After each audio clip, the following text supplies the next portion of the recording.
Everybody just do your thing. Wake up, today's gonna be a good day.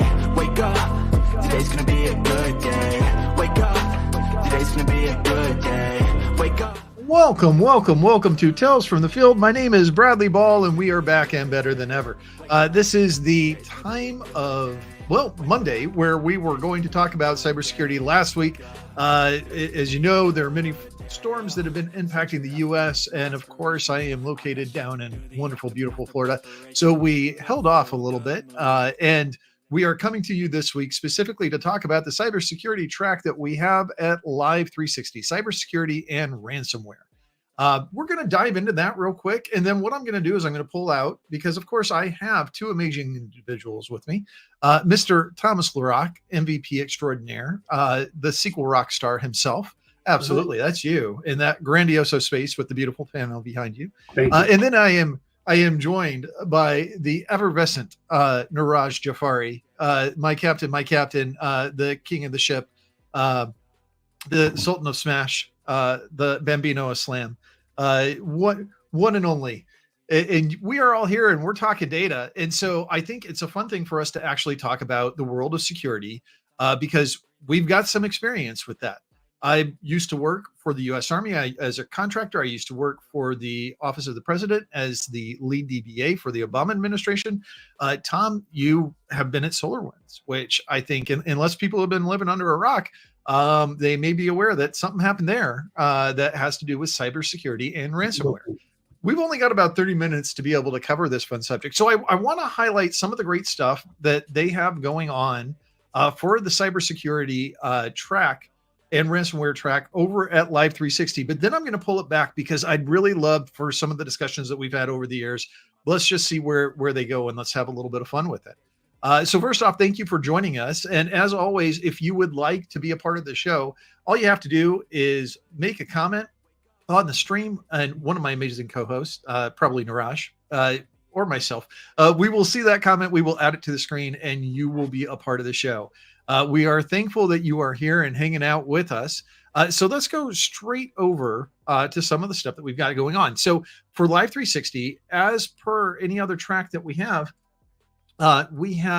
three different, actually, I think they have 4 total precons going on for cybersecurity and ransomware. First up on Sunday, you have a hands-on lab for Microsoft Defender XDR, the Chief Defender, where you're going to learn about working as an analyst in Microsoft Defender XDR, about threat hunting with Microsoft Defender XDR, and managing Microsoft Defender XDR. The requirements, you have to come with your own laptop, and there are other requirements which will be posted 2 weeks before the conference. Mattis Borg and Stefan Schorling, I hope I got Stefan's name right, will be your instructors for that class. And I always love it when we're able to have these different classes based off different technologies.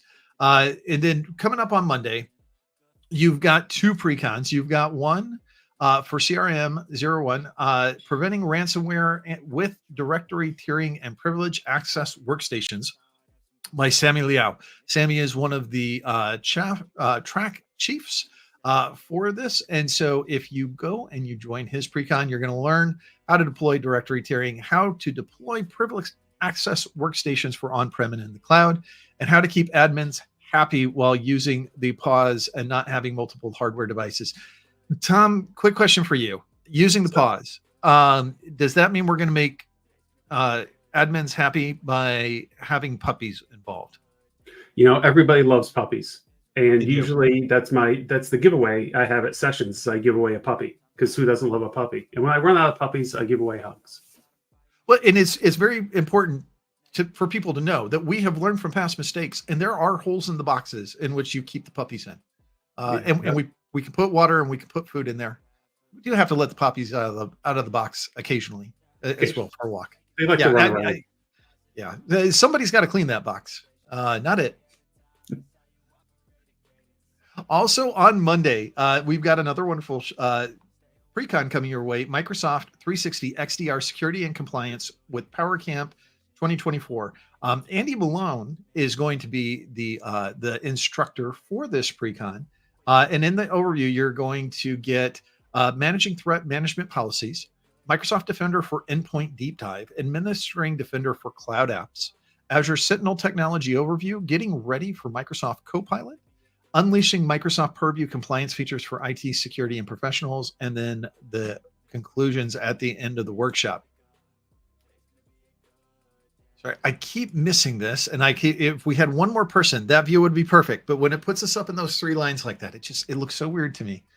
And then on Friday, wrapping up the Postcon is going to be Sammy Liao again. This time, Sammy has Windows Firewall IPsec to protect against ransomware, where you will learn how to deploy and manage Windows firewalls on clients and servers, how to deploy IPsec in a Windows environment, and how to troubleshoot problems with Windows firewalls. And there are a host of wonderful sessions between Monday and Friday when the main conference comes on Tuesday, Wednesday, and Thursday. I would encourage you, go check out the track, take a look at those. We've got a host of wonderful people presenting on a lot of wonderful topics. This is a great topic to be involved in. But Tom, let's kind of bring it home. So there's a conversation that you and I have had. It often, I've made this statement before on internal Microsoft presentations as well as on external ones, and the amount of vitriol I get in the comments is always extremely high. But we're going to hit this real quick because so many people fight me on this. You can't do it with a cloud service, but you can do it with a fully structured service, a SaaS service that you're managing, whether it be on a VM or whether it's on-prem. And I think you know the question I'm about to say to you. This is looking at the default port for SQL Server. And I see our good friend, Josh Ludeman, is joining us. Josh is down in Jamaica. It's Josh. We're so happy to see you here, Josh. Niraj asked, how are you doing? Hope you're not abducted by aliens. And we need to give you some ransomware. Unfortunately, they dropped him in Jamaica. And he's at a Sandals resort. I've seen some pictures, and it is amazing. And he wants to know how you're doing, Tom. I'm all right. The eloquence, once again, it's like something out of a Civil War letter, and I'm moved to tears. I'm going to need a moment. Talk amongst yourself. The topic of conversation, mid-Roman architecture. Is it better than neoclassic Baroque architecture? No, absolutely not. Oh, okay. So, Tom, the question I asked you, default ports. Yeah. So here's the thing. A long time ago, I had this presentation about configuring SQL servers, and I put in there, you should consider using a non-standard port.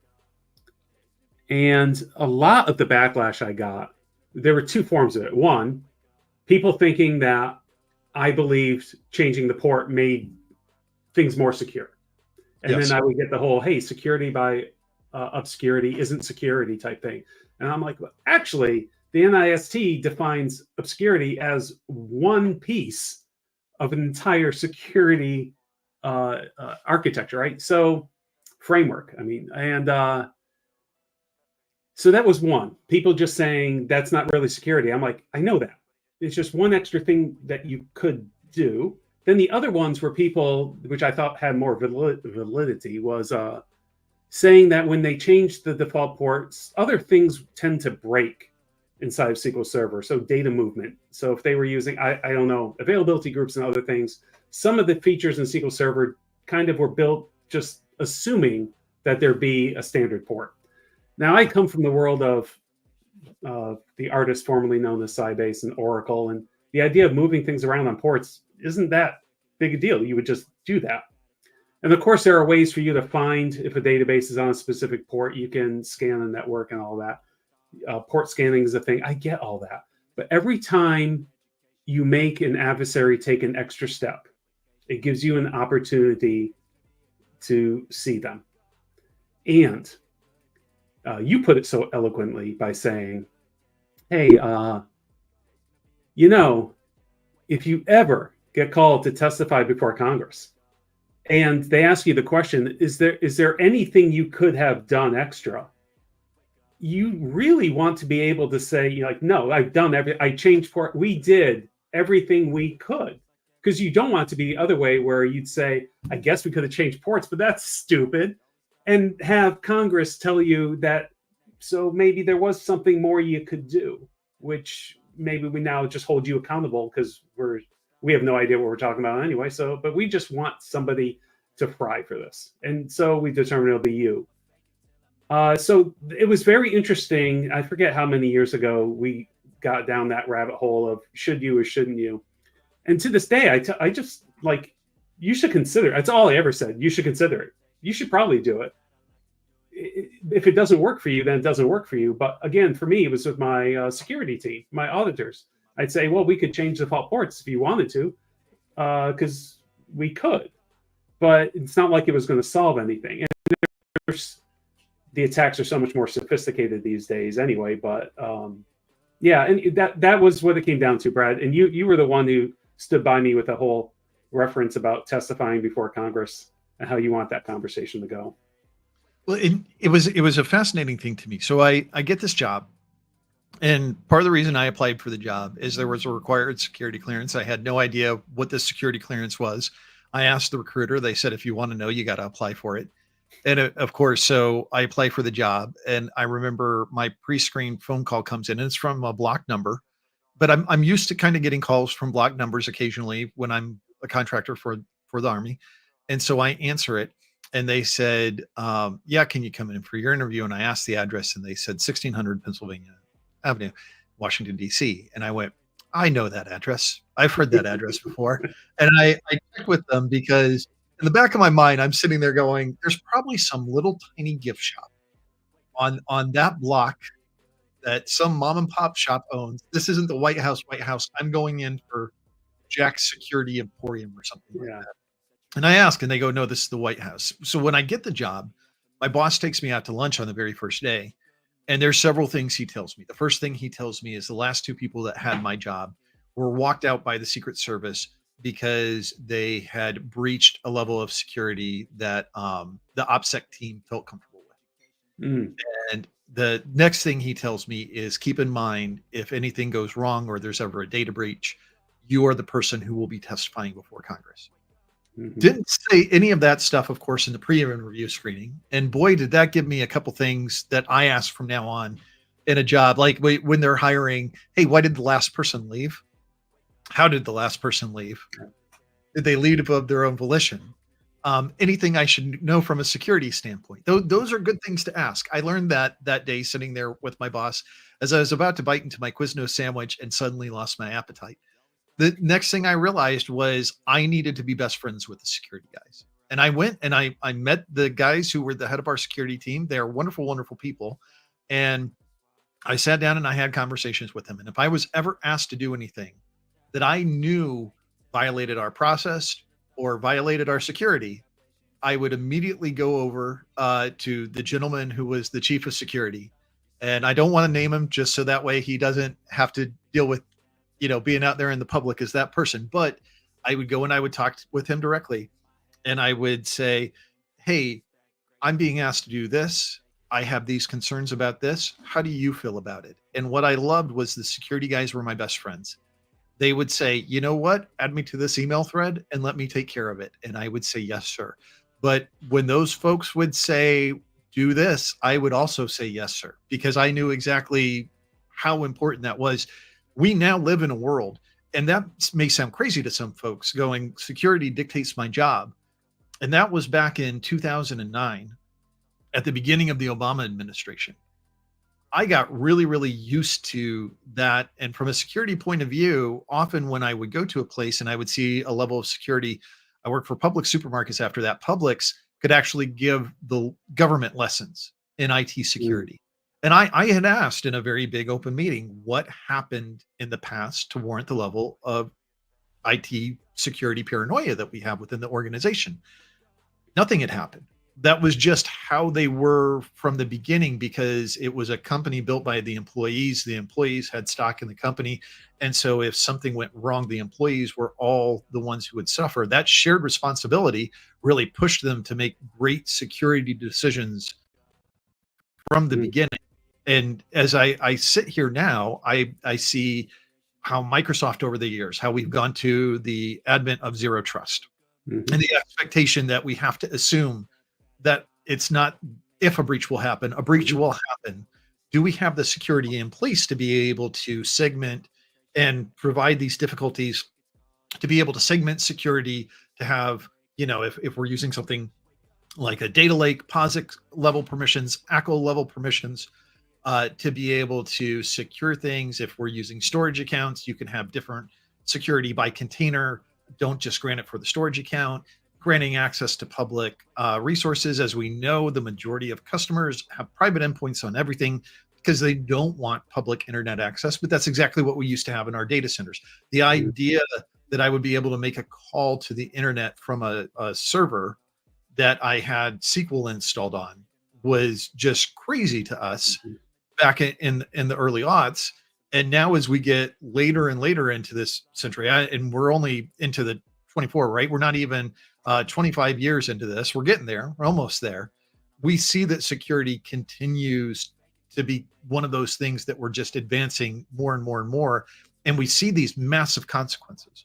Like everybody remembers the pipeline ransomware event that shut down gasoline stations on the majority of the East Coast. I remember that was something my family had to worry about. Any gas station that was not shut down because of this had a line just going up the road for cars trying to be, and it was the pipeline overall. So the distribution was the choke point. And so we've had these things, even if it wasn't us and a company we're working for directly, we've had these things impact our lives. And we've all begun to see what the cost of security is. I saw a statistic, something that in the next year, they expect that cybersecurity events and ransomware will cost $10.5 trillion in the economy. That's 13 digits. That's a massive amount of money that it's costing us. So it's not just something that we would like to have. It's not just something that we should have. It's something we have to have. I'm thinking of one event. So I blogged about this before, so I'll talk about it. But I talked about how one of the things I survived as a DBA, and often as a DBA, having a long career just means surviving things that not everybody else does. I went to an organization and they were using the same service account on every production SQL server. Is that wrong? Well, you tell me. It's a choice. It's a choice. It's a choice. So let's say you've got hundreds of these. And let's say instead of using Windows failover clustering, you're also using your own third-party clustering as well. And Also so you're using the service account to be able to do the health check. Now, I was installing, I think it was SQL Server 2008. And there's an interesting change on the installer from 2005 to 2008.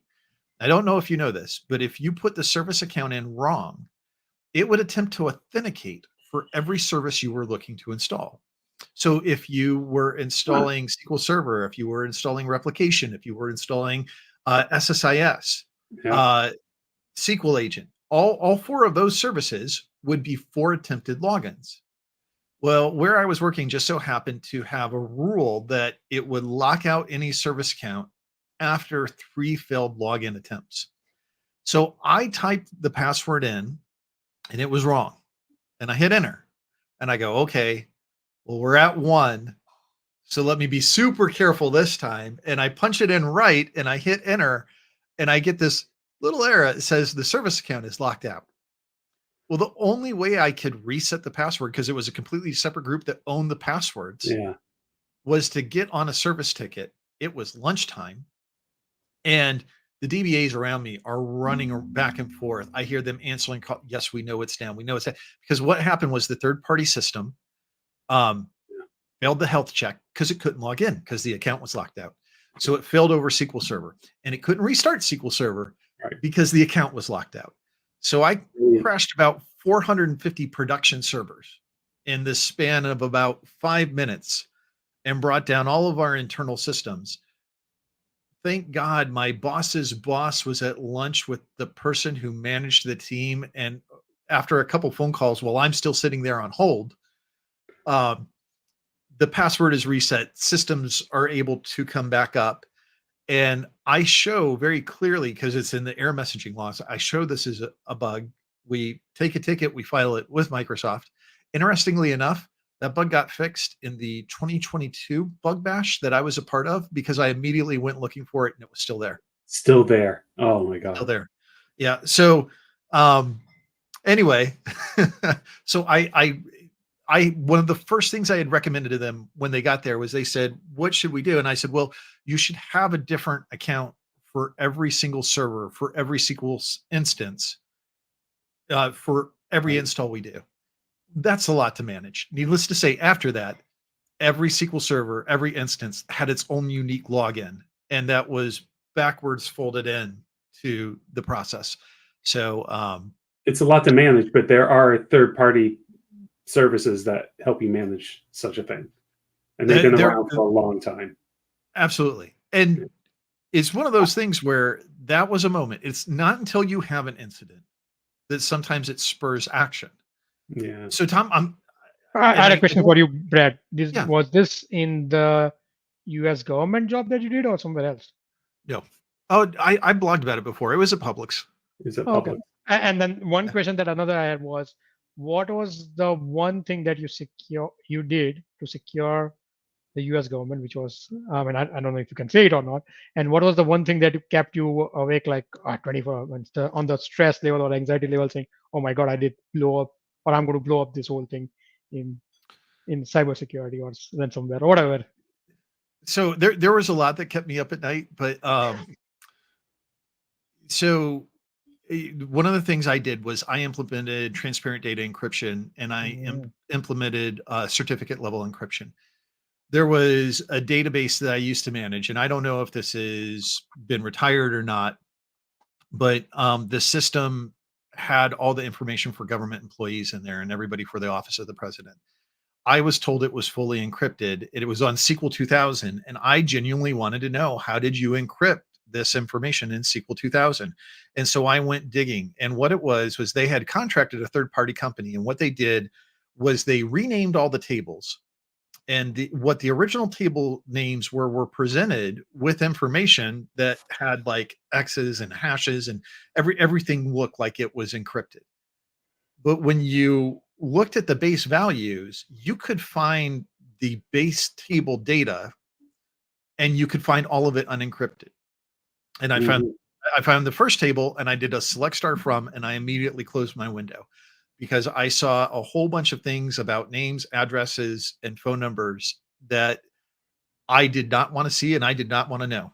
And I then went into a meeting where we had several 3 and 1 4-letter agency, and I showed them that vulnerability, and I let them know that this thing that they thought was secure and encrypted was definitely not secure and encrypted, and that we needed to upgrade it because we could use certificate level encryption for columns, and that we could use transparent data encryption for the underlying data. And so by the time I left, those fields were actually encrypted, and all the underlying data was encrypted.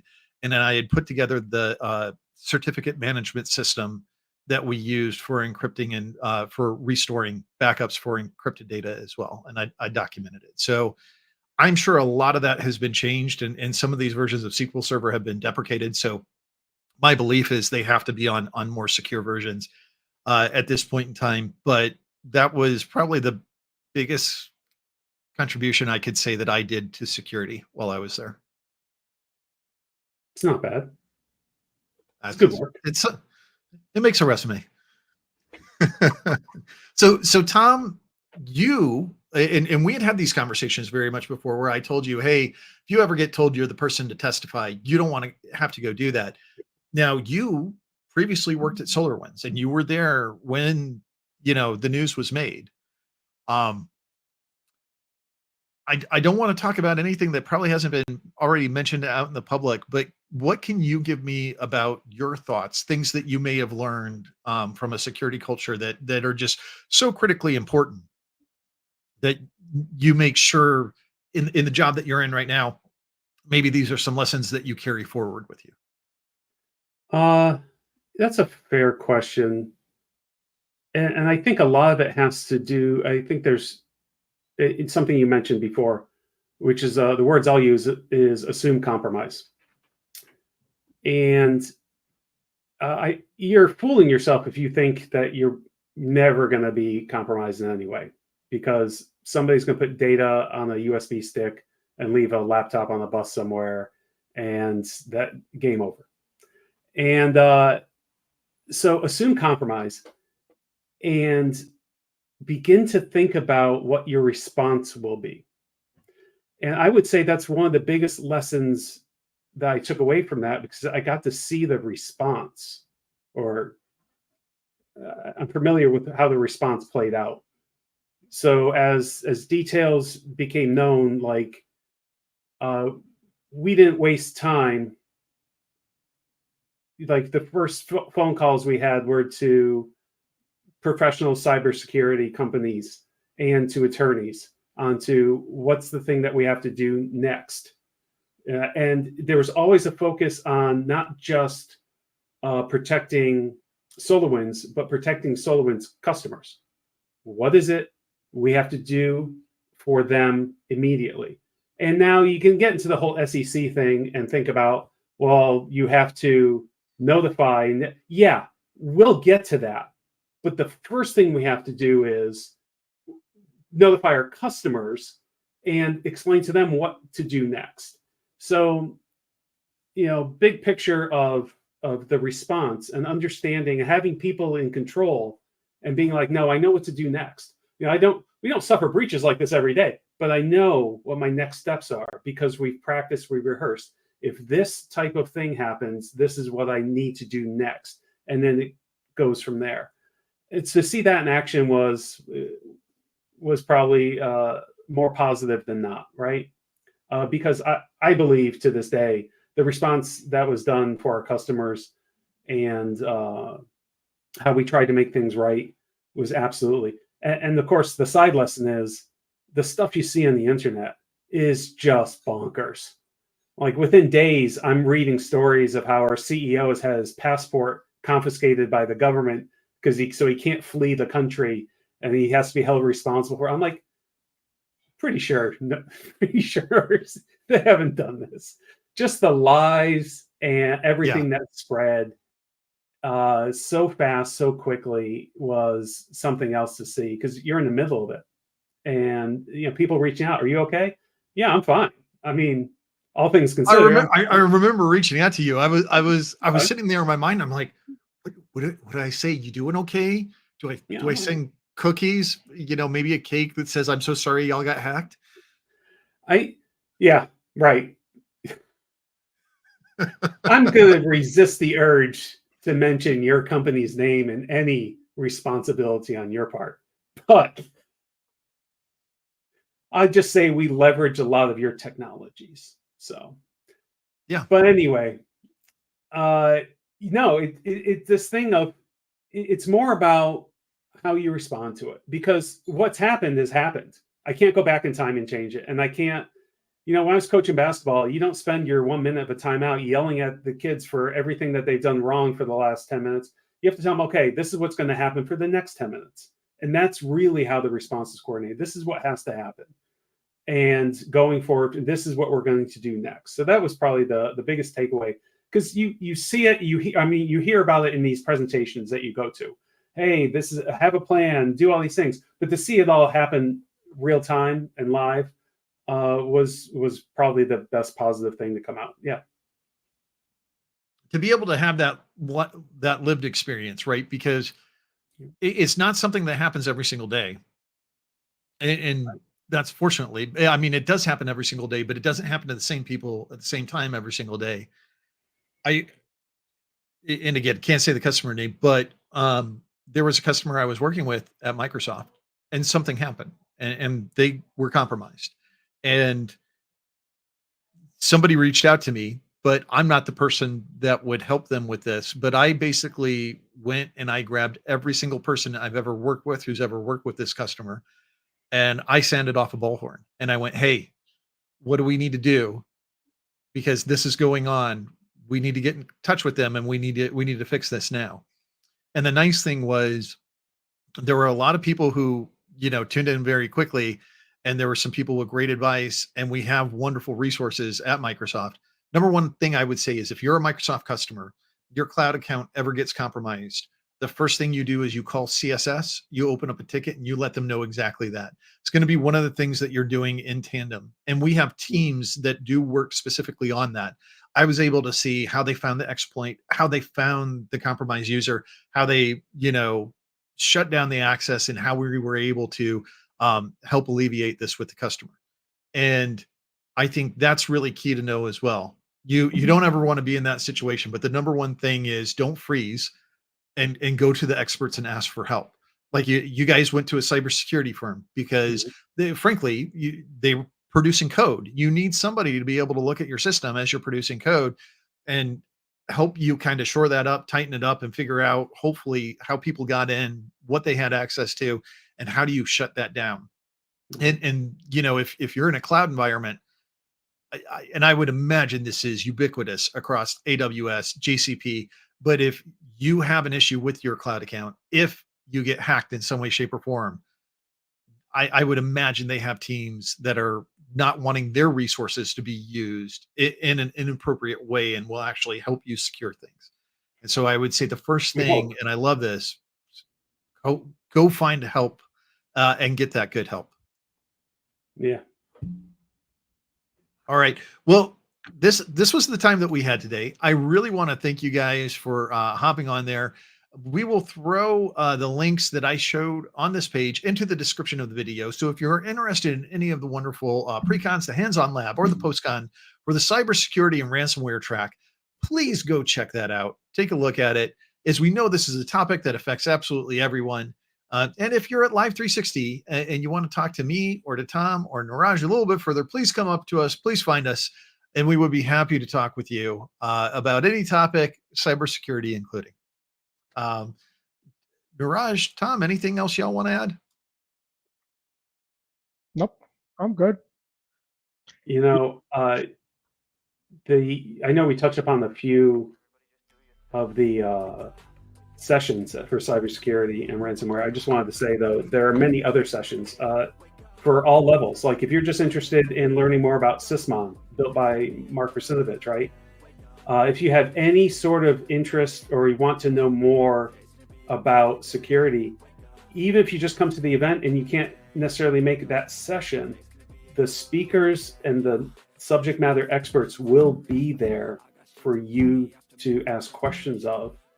And so it's a very unique opportunity to be at an event like this where a lot of very smart people across a broad spectrum of Microsoft technologies will be at your disposal, willing to answer the questions that you have. So it's a great event, and I wouldn't turn down the opportunity if given one to attend. Absolutely. And all these folks you're going to have access to, you'll have access to at the Birds of the Pendulum luncheon. You'll have access to the dine around. You will see them in and around the event, at the dessert luau, at some of the wonderful events that we have together at the conference to be able to do networking and to be able to talk and ask questions. As always, Thomas LaRock, Niraj Jafari, thank you so much for joining us today. Hope everyone has a wonderful and great week, and we hope to see you at Live 360. Be good. Wonderful ransomware-free week. Absolutely. Now that I said it, we're all screwed. Yeah. There we go. And on that note, goodbye, everybody. Be good to one another. I got patience. One day at a time is how you operate a cadence. A flow, you grow, you show yourself a foundation. Stay away from all the shit that causes temptation. I know that I like to do it.